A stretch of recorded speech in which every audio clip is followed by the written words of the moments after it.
Hello! Welcome sa aking vlog.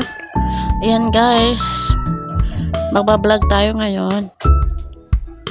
May ginawa kami kahapon. Ito yung ginawa namin. Pumunta kami ng plaza kasi may rehearsal yung anak ko para sa advertisement nila. Pasensya na kayo guys ha, kasi may nagpapatutod sa kabilang bahay kaya may ngayong voice over ko. Ayan, pumunta na kami ng plaza na ito. Nagpapantay na kami ng tricycle.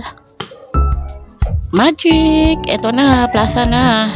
Harap na Capitol ng San Jose Antique. Ayan. Hintay namin yung kasama niya na dumating. Siguro mga 30 minutes kami naghintay dyan.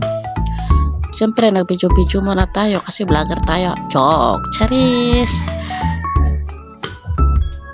Ayan. Ang ganda ng plaza. And then, dumating na yung kasama niya. Ayan, napapractice sila kung ano sasabihin nila. Medyo nahihiya pa sila dyan, pero go lang sila kahit maraming tao. Business park kasi yan eh. Maraming dumadaan. Maraming fang flow dyan. Matawa lang ako sa ginagawa nila. Kasi ako taga-video dyan eh. Ayan. Mali pa yung mga sinasabi niya lang guys, pero okay lang yan. Edit lang natin.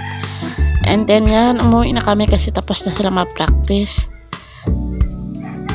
Nabibidyo ako niyan pa uwi. Sige, paano ba yan? Bukas na ulit. Bye-bye!